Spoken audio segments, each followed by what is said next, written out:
जी देखिए आशीष, पहली चीज़ तो ये है कि आज सुबह से चाहे वो क्रूड हो, चाहे वो मीट्स हो, चाहे अगर आप देखें आज का सेशन हो एक्सपायरी डे, ये एक इंडेक्स को ट्रेड करने का बहुत अच्छा दिन नहीं है। आई मीन बहुत इफ्स एंड बट्स हैं। और मैं ये मानता हूँ आशीष कि कल ठीक जब हम इस वक्त बात कर रहे थे, निक्केई हैंगसेंग एक सब्सटेंशियल स्ट्रेंथ दिखा रहे थे, यूएस फ्यूचर्स अप थे, क्रूड नरम था और हम कॉल राइटर्स के जोन में खुल रहे थे। कल एक बहुत स्ट्रॉन्ग पॉसिबिलिटी थी कि जो इस दौर का हम एक टारगेट लेके चल रहे थे 17,513, हम उसको छुएं।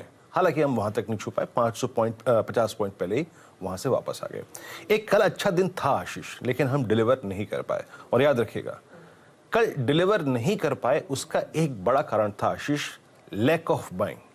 ऐसा नहीं था कि बाजार में कल बहुत शॉर्टिंग थी, पहली चीज। अब कैसे अप्रोच करना, देखिए जरूरी नहीं कि आप निफ्टी बैंक को आज ट्रेड करें, आप इससे स्किप भी कर सकते हैं, लेकिन मार्केट कैसे बिहेव करेगा उसके बारे में बात करते हैं। देखिए जैसे मैं कह रहा हूं कि कल लैक ऑफ बाइंग थी। कल एफआईएस ने 481 करोड़ रुपए की बाइंग करी, 294 करोड़ रुपए की डीआईएस की सेलिंग। एफआईएस ने पहले लॉन्ग काटे और देखिए जब वो कैश में बाइंग करते हैं तो वो इंडेक्स और स्टॉक फ्यूचर्स को शॉर्ट भी रखते हैं, तो उन्होंने करीब 8800 कॉन्ट्रैक्ट वहां पे शॉर्ट करे। इंडेक्स में 580 करोड़ रुपए का आशीष उन्होंने स्टॉक फ्यूचर बेचा, यहाँ पे 9000 कॉन्ट्रैक्ट लॉन्ग करे, शॉर्ट काटे माफ कीजिएगा। Option stats for the expiry day ये कहता है कि उन्होंने करीब 30,000 कॉल शॉर्ट करी। और एक चीज जो कि नेगेटिव है और वो है 2600 कॉन्ट्रैक्ट उनके शॉर्ट पुट के कम हुए। शॉर्ट पुट का कम होना अच्छा नहीं होता आशीष। शॉर्ट पुट का मतलब ये है कि मैंने पुट बेची हुई थी कि जनाब ये इसको मत लेके आइए स्क्रीन पे प्लीज। अभी शॉर्ट पुट का मतलब ये है कि मैंने पुट बेची हुई थी और मैं उससे बाहर निकल गया क्योंकि मैं कंफर्टेबल नहीं था कि बाजार उस लेवल को होल्ड करेगा या नहीं करेगा। अब जरा आप निफ्टी के स्टैट्स लिखे आइए आशीष। देखिए कल एक बहुत स्ट्रांग दिन था, कल एक बहुत स्ट्रांग चांसेस थे कि हम एक्सपायरी -1 डे उन कॉल राइटर्स को जो कि 17,400 पे 500 पे प्लेस थे उसको अगर आप देखें डिफीट करके बाहर निकले, लेकिन नहीं हो पाया वो। आप जरा कॉल्स और पुट्स देखिए, कल क्या स्ट्रांग कॉल्स में कन्विक्शन था। 17,300 पे 34 लाख, 17,400 पे 15 लाख और 17,500 पे अगर आप देखें 34 लाख कॉल भी किया आशीष। आप 17,300 की कॉल का आउटस्टैंडिंग वाइज देखिए, it's 84 lakhs, it's huge huge huge.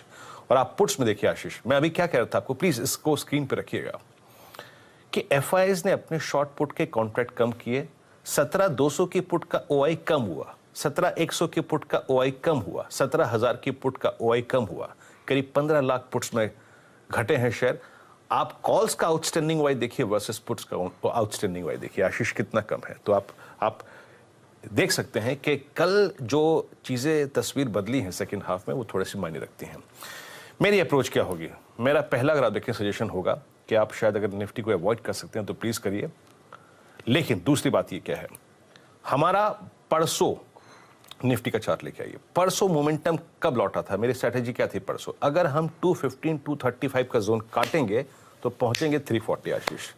वही है आशीष हमारा जो आज का फर्स्ट बेस है ना निफ्टी का, आप समझ लीजिएगा कि 17,210 और 165 अगर ये टूटता है तो बहुत स्ट्रांग चांसेस हैं कि आप परसों का बेस जोन जो था 17,051 और 16,985 उसको रीटेस्ट करने जाए।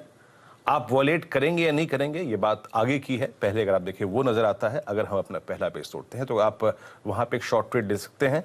लेकिन याद रखिएगा पोस्ट ओपनिंग अगर बाजार इस फर्स्ट बेस जोन के नीचे सिंक नहीं हो रहा है, ऑन द कॉन्ट्रेरी 235 के ऊपर निकल रहा है, तो शॉर्ट जाने की कोई गुंजाइश नहीं है। और ऐसे सर्कमस्टेंसेस में आप ये मान के चलिए कि बाजार बहुत फियर फैक्टर में अपने आप को डालने के चक्कर में नहीं होना चाहता। और ऐसे में ऊपर 300 310 340 या फिर जो मेंशन है स्क्रीन पे लेवल 376 वो भी आ सकता है। लेकिन आशीष कल का जो ऑप्शंस का डेवलपमेंट है वो अच्छा नहीं है। लेकिन एक और बात याद रखिएगा, हम अभी सारे क्रिटिकल एवरेजेस के ऊपर ट्रेड कर रहे हैं, तो इसलिए कह रहा हूं it's a difficult day Ashish. Difficult दिन है, कॉशियसली ट्रेड करना है। और वीरू ने कहा भाई अगर निफ्टी को अवॉइड कर